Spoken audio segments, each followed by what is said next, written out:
नमस्कार, मैं हूं अंकुर और आप देख रहे हैं सत्य हिंदी का न्यूज बुलेटिन। एक नजर अब तक की सुर्खियों पर। दवायर के लिए करण थापर के साथ बातचीत में वरिष्ठ वकील दुष्यंत दवे ने सीजेआई चंद्रचूड़ के कार्यकाल का चिट्ठा खोला है। उन्होंने कहा कि सीजेआई चंद्रचूड़ ने अदालत के बाहर महिलाओं के अधिकारों पर स्पष्ट रूप से बात की है, लेकिन उनके नेतृत्व वाले कॉलेजियम ने सुप्रीम कोर्ट में 17 जजों को नियुक्त किया, लेकिन उनमें से एक भी महिला नहीं थी। दवे ने कहा कि भारत का कोई भी मुख्य न्यायाधीश सीजेआई चंद्रचूड़ जितना मीडिया प्रेमी और मीडिया में उतना प्रमुख नहीं रहा, और ये ऐसी चीज नहीं है जिसके लिए मुख्य न्यायाधीशों को जाना जाना चाहिए। दवे ने कहा कि रोस्टर के मास्टर के रूप में सीजेआई चंद्रचूड़ ने मनमाने ढंग से काम किया, संवेदनशील मामलों को स्पेसिफिक बेंचेस को आवंटित कर दिया जो सत्ता में पार्टी को बढ़ावा देते देखे गए। उन्होंने जस्टिस संजय कृष्ण कौल की अध्यक्षता वाली बेंच द्वारा सुनवाई किए जा रहे एक मामले को वापस ले लिया जो कॉलेजियम की सिफारिशों को लागू नहीं करने के लिए सरकार की खिंचाई कर रहा था। इससे सरकार को राहत मिली।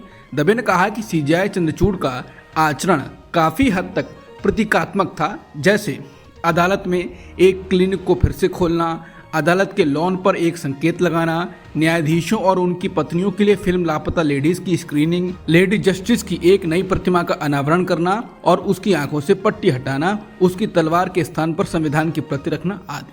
उन्होंने कहा कि सीजेआई के रूप में चंद्रचूड़ जहां सबसे अधिक प्रभावी हो सकते थे, वहां बेहद अप्रभावी रहे। उन्होंने बड़ी संख्या में राजनीतिक रूप से संवेदनशील मामलों को टाल दिया और नागरिकता संशोधन अधिनियम की कानूनी चुनौतियों, लव जिहाद, हिजाब बैन आदि से संबंधित विवादास्पद मामलों पर ध्यान नहीं दिया। एक जज के रूप में उन्होंने राजनीतिक रूप से संवेदनशील मामलों की सुनवाई के दौरान रहस्यमय परिस्थितियों में विशेष न्यायाधीश लोया की मौत की जांच का आदेश देने से इनकार कर दिया।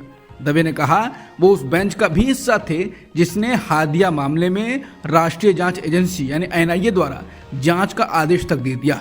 उन्होंने कहा कि जहां एक एडल्ट हिंदू महिला ने एक मुस्लिम व्यक्ति से शादी की थी, इन्होंने एक एडल्ट की शादी में एनआईए जांच बैठा दी और लड़की को उसके पति से महीनों तक अलग रखा।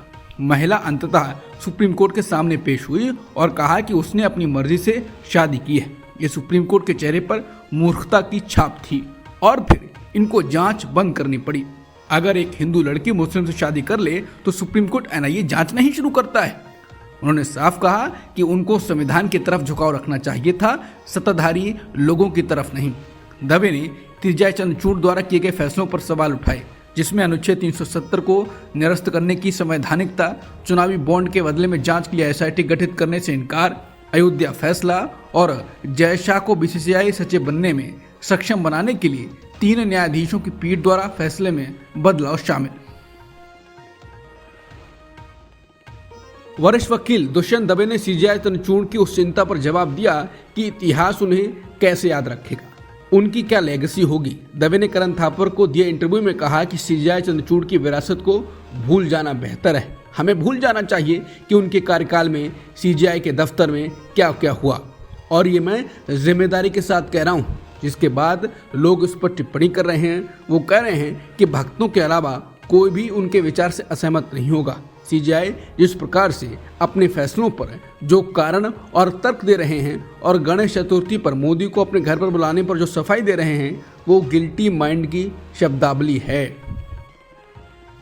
सीजेआई चंद्रचूड़ इस सप्ताह रिटायर हो रहे हैं और उनकी जगह सुप्रीम कोर्ट के वरिष्ठतम जज जस्टिस संजीव खन्ना अगले हफ्ते से कार्यभार संभालेंगे। इस बीच सीजेआई के कार्यकाल का मूल्यांकन हो रहा है और सीजेआई निशाने पर भी हैं। फिलहाल इस बीच दवायर ने एक रिपोर्ट छापी है जिसमें बताया गया है कि कैसे इस अगस्त में कुछ वकीलों को वरिष्ठ अधिवक्ता यानी सीनियर एडवोकेट्स का दर्जा देने के संबंध में फुल कोर्ट मीटिंग में सीजेआई को कुछ अन्य जजों के विरोध का सामना करना पड़ा था और ये बातचीत तीखी बहस में बदल गई थी। आरोपों की झड़ी लग गई थी जो न्यायालय में सीजेआई और उनके साथी वरिष्ठ जजों के बीच बेहद असामान्य घटना है। दवायर की रिपोर्ट में कहा गया है कि सूत्रों के मुताबिक 14 अगस्त को ही इस बैठक में एक वकील को वरिष्ठ अधिवक्ता बनाए जाने की संभावना पर चर्चा हो रही थी, जब 2 जजों ने इसका विरोध किया। उनका कहना था कि उक्त वकील ने जिरह के दौरान छोटे बयान देकर अदालत को गुमराह करने की कोशिश की थी। सीजेआई ने न्यायाधीशों को स्पष्टीकरण देते हुए मनाने का प्रयास किया, लेकिन बात नहीं बनी। सूत्रों ने द वायर को बताया कि जल्द ही ये बातचीत विवाद में बदल गई और उस स्तर तक पहुंच गई जहां सीजेआई ने एक जज से ये तक कह दिया कि वो ध्यान रखें कि वो देश के प्रधान न्यायाधीश से बात कर रहे हैं। बैठक में मौजूद एक जज ने द वायर को बताया कि मैं कई फुल कोर्ट मीटिंग में शामिल रहा हूं, जहां कई दफ़ा मतभेद या अलग अलग राय सामने आती है, लेकिन ये पहली बार था जब मैंने किसी सीजेआई को इस तरह अपने पद की धौंस जमाते हुए देखा। वो शायद ये भूल गए कि वो पद में वरिष्ठ हैं पर हमारे बॉस नहीं हैं। हम में से कई लोगों को लगता है कि उन्हें ऐसा नहीं करना चाहिए था। वो स्कूल के बच्चों से बात नहीं कर रहे थे। फिलहाल तमाम विरोधों के बावजूद सीजेआई ने इस वकील को वरिष्ठ अधिवक्ता के बतौर नामित करने का फैसला किया। एक अन्य जज का कहना है कि सीजेआई इस स्थिति को बेहतर तरीके से संभाल सकते थे। किसी अन्य जज को अपने सीजेआई होने की धौंस दिखाना सही बात नहीं है। हम में से कई लोगों को हैरानी हुई कि वो क्यों इस विशिष्ट वकील के लिए लालायित थे। सीजेआई बहुत आसानी से इस फैसले को बाद के दिन के लिए टाल सकते थे। क्या सरकार जिस किसी भी निजी संपत्ति को चाहे उसको कब्जा कर सकती है? कम से कम अब तो ऐसा नहीं होगा। सुप्रीम कोर्ट ने मंगलवार को ऐसा फैसला दिया। सुप्रीम कोर्ट की 9 जजों की बेंच ने एक ऐतिहासिक फैसला सुनाते हुए कहा कि हर निजी संपत्ति का सरकार अधिग्रहण नहीं कर सकती है। इस फैसले का असर नागरिकों के संपत्ति रखने के अधिकार पर पड़ा है। सरकार अब तक आम लोगों के हित में किसी भी निजी संपत्ति का अधिग्रहण करती रही थी। सुप्रीम कोर्ट ने मंगलवार को कहा कि संविधान के अनुच्छेद 39B के तहत हर निजी संपत्ति को सामुदायिक संपत्ति नहीं कह सकते। कुछ खास संसाधनों को ही सरकार सामुदायिक संसाधन मानकर इनका इस्तेमाल आम लोगों के हित में कर सकती है। 9 जजों की संविधान बेंच ने 1978 से लेकर अभी तक के सुप्रीम कोर्ट के कई फैसले पलट दिए हैं। पहले के फैसलों में कहा गया था कि सरकार आम लोगों की भलाई के लिए सभी निजी संपत्तियों को अपने कब्जे में ले सकती है। भारत के मौजूदा चीफ जस्टिस दीवा चंद्रचूड़ ने कहा कि न्यायपालिका की स्वतंत्रता का मतलब ये नहीं है कि हमेशा सरकार के खिलाफ फैसला दिया जाए। इंडियन एक्सप्रेस के ग्रुप के एक कार्यक्रम में सीजेआई चंद्रचूड़ ने कहा कि कुछ प्रेशर ग्रुप हैं जो मीडिया का उपयोग करके अदालतों पर दबाव डालते हैं और अपने अनुकूल फैसले लेने की कोशिश करते हैं। उन्होंने न्यायपालिका की निष्पक्षता और पारदर्शिता को समझाते हुए कहा कि परंपरागत रूप से न्यायिक स्वतंत्रता को कार्यपालिका से स्वतंत्रता के रूप में परिभाषित किया गया था। न्यायपालिका की स्वतंत्रता का अर्थ अब भी सरकार के हस्तक्षेप से स्वतंत्रता है, लेकिन न्यायिक स्वतंत्रता के संदर्भ में ये एकमात्र चीज नहीं है। इंडियन एक्सप्रेस के कार्यक्रम में चंद्रचूड़ ने टिप्पणी की कि जब उन्होंने चुनावी बॉन्ड योजना को अमान्य कर दिया और केंद्र सरकार के खिलाफ फैसला सुनाया तो उन्हें बहुत स्वतंत्र कहा गया। चीफ जस्टिस ने कहा कि जब आप चुनावी बॉन्ड पर फैसला लेते हैं तो आप बहुत स्वतंत्र हो जाते हैं, लेकिन अगर फैसला सरकार के पक्ष में आता है तो आप स्वतंत्र नहीं हैं। लेकिन ये मेरी स्वतंत्रता की परिभाषा नहीं है। वहीं कई मामलों में अदालतों द्वारा जमानत न दिए जाने के मुद्दे पर सीजेआई ने कहा कि सीजेआई के रूप में उनके लिए ये गंभीर चिंता का विषय रहा, क्योंकि मैंने यही कहा था कि जमानत अपवाद के बजाय नियम है। वो संदेश ट्रायल कोर्ट तक नहीं पहुंचा है। वो जमानत देने में अभी भी आनाकानी कर रहे हैं। सीजेआई ने कहा कि मैंने हमेशा कहा है कि मैंने ए से जेड तक, अर्नब से लेकर जुबैर तक को जमानत दी है। यही मेरा दर्शन है। इंडियन एक्सप्रेस के खास कार्यक्रम एक्सप्रेस अड्डा में सीजेआई चंद्रचूड़ ने लोगों से जजों पर भरोसा करने का आग्रह किया। उन्होंने कहा कि न्यायपालिका और कार्यपालिका के बीच संवाद, भले ही इनमें से कुछ आदान प्रदान सामाजिक सेटिंग्स में हो, अदालत के कामकाज की एक नियमित अनिवार्यता है। जैसा कि मैंने कहा कि डील इस तरह यानी ऐसी बातचीत के दौरान कभी नहीं की जाती है, तो कृपया हम पर भरोसा करें। हम यहाँ सौदेबाजी करने के लिए नहीं है। उत्तर प्रदेश मदरसा एक्ट को लेकर बड़ी खबर आई। सुप्रीम कोर्ट ने हाई कोर्ट के फैसले को खारिज कर दिया है। सुप्रीम कोर्ट ने कहा कि मदरसा एक्ट संविधान का उल्लंघन नहीं है। सुप्रीम कोर्ट ने साफ कहा कि यूपी मदरसा एक्ट संवैधानिक रूप से सही है। सुप्रीम कोर्ट ने कुछ प्रावधानों को छोड़कर उत्तर प्रदेश मदरसा शिक्षा बोर्ड अधिनियम 2004 की संवैधानिक वैधता को बरकरार रखा। बता दें, इलाहाबाद हाई कोर्ट की लखनऊ बेंच ने 22 मार्च को यूपी मदरसा बोर्ड एक्ट को असंवैधानिक बताया था। इसके बाद छात्रों का दाखिला सामान्य स्कूलों में करवाने का आदेश दिया गया था। हालांकि सुप्रीम कोर्ट ने 5 अप्रैल को हाई कोर्ट के फैसले पर रोक लगा दी थी। सुप्रीम कोर्ट के फैसले के बाद साफ हो गया है कि यूपी के मदरसे चलते रहेंगे। सुप्रीम कोर्ट ने कहा कि सरकार मदरसों में क्वालिटी एजुकेशन के लिए इसको रेगुलेट कर सकती है। खालिस्तानियों द्वारा हमले के एक दिन बाद ब्रैम्पटन में हिंदू सभा मंदिर के बाहर हजारों कनाडाई हिंदुओं ने एकजुटता दिखाते हुए मार्च निकाला। उधर उत्तरी अमेरिका में भी हिंदुओं के संगठन ने भी एकजुटता मार्च निकाला। हिंदू ग्रुप ने एक्स पर लिखा कि हिंदू मंदिरों पर बढ़ते बेशर्म हमलों के विरोध में 1000 से अधिक कनाडाई हिंदू ब्रैम्पटन में एकत्र हुए। दिवाली के दौरान कई कनाडाई हिंदू मंदिरों पर हमला हुआ। हम कनाडा से इस हिंदू फोबिया को रोकने के लिए अनुरोध करते हैं। भारत के विदेश मंत्री एस जयशंकर ने कनाडा के हिंदू सभा मंदिर में हुई घटना को बहुत चिंताजनक बताया। ऑस्ट्रेलिया के आधिकारिक दौरे पर गए एस जयशंकर से पूछा गया कि क्या इस तरह की घटना से भारत और कनाडा के बीच राजनयिक तनाव बढ़ सकता है। एस जयशंकर ने कहा कि कनाडा में हिंदू मंदिर पर जो कुछ हुआ वो जाहिर तौर पर काफी चिंताजनक है। हम ये भी उम्मीद करते हैं कि इस हिंसा में जो भी शामिल है उन्हें गिरफ्तार किया जाए। हमें कनाडा में रह रहे भारतीय नागरिकों के बचाव और सुरक्षा की बहुत चिंता है।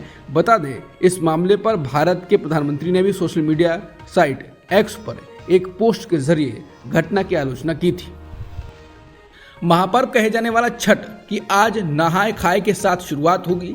छठ पूजा में स्वच्छता का पूरा ख्याल रखा जाता है। ऐसे में केंद्रीय मंत्री गिरिराज सिंह ने स्वच्छता को लेकर लोगों से अपील की। समाचार एजेंसी एनआई से बात करते हुए उन्होंने कहा कि इसकी पवित्रता को लेकर हमने बेगूसराय के बरौनी में हिंदू समाज के लिए छठ बाजार लगाने की व्यवस्था कई लोग सालों से की है। छठ अनुशासन का पर्व है और ऐसे में दूसरे धर्म के लोगों पर भरोसा नहीं किया जा सकता। कोई थूक फेंक दे या मिलावट कर दे। वो आगे कहते हैं कि इसलिए मैं अपील करता हूं कि जो छठ पर्व को मनाते हैं, जो सनातन के छठ पर्व का सम्मान करते हैं, ऐसे ही लोगों के हाथ से छठ का सामान खरीदना चाहिए। एक्टर सलमान खान को फिर से जान से मारने की धमकी मिली है। हर बार की तरह इस बार भी ये धमकी लॉरेंस बिश्नोई के नाम से मिली। समाचार एजेंसी पीटीआई के मुताबिक मुंबई ट्रैफिक पुलिस को लॉरेंस बिश्नोई के नाम से एक धमकी भरा संदेश मिला। धमकी देने वाले ने दावा किया है कि वो लॉरेंस बिश्नोई का भाई है। धमकी भरे संदेश में सलमान खान से 5 करोड़ रुपए की मांग की गई है। इस मामले पर मुंबई पुलिस का कहना है कि अभिनेता सलमान खान को मिली धमकी के बाद वर्ली पुलिस थाने में मामले पर कार्रवाई की जा रही है। जिस नंबर से यह मैसेज आया है उसका पता लगाया जा रहा है। उत्तर प्रदेश में योगी सरकार ने पुलिस महानिदेशक यानी डीजीपी की नियुक्ति को लेकर कैबिनेट में एक प्रस्ताव पास किया। इसके बाद अब डीजीपी के चयन के लिए यूपीएससी यानी संघ लोक सेवा आयोग को नाम भेजने की जरूरत नहीं होगी। राज्य खुद ही नाम तय कर सकेगा। बता दें कि उत्तर प्रदेश में डीजीपी की तैनाती लंबे समय से केंद्र और उत्तर प्रदेश सरकार के बीच विवाद का विषय बनती रही। 1 जुलाई 2021 को डीओपीटी की संस्तुति के बाद 1987 बैच के आईपीएस मुकुल गोयल को डीजीपी बनाया गया था, लेकिन 10 महीने बाद ही 11 मई 2022 को मुकुल गोयल को उत्तर प्रदेश सरकार ने पद से हटा दिया और डीजीपी से डीजी डिफेंस बना दिया। इस संबंध में जब संघ लोक सेवा आयोग ने उत्तर प्रदेश सरकार से वजह पूछी तो यूपी सरकार ने जवाब दिया कि मुकुल गोयल डीजीपी बनने के लायक नहीं थे। वरिष्ठता के साथ साथ क्षमता भी होनी चाहिए। बीजेपी के वरिष्ठ नेता और महाराष्ट्र के डिप्टी सीएम देवेंद्र फडणवीस का एनसीपी उम्मीदवार नवाब मलिक को लेकर बड़ा बयान सामने आया। एक इंटरव्यू के दौरान उनसे पूछा गया कि आपके विरोध करने के बावजूद अजित पवार ने नवाब मलिक को टिकट दिया। इस पर उन्होंने कहा कि मुझे निश्चित रूप से ऐसा लगता है कि अजित पवार की पार्टी ने ये सही काम नहीं किया। उन्हें ऐसा नहीं करना चाहिए था। हमने उनसे स्पष्ट शब्दों में कहा था, इसके बावजूद उन्होंने ऐसा किया। इसलिए हमारी पार्टी ने वहां पर शिवसेना का एक कैंडिडेट भी उतार दिया है। हम शिवसेना का काम करेंगे।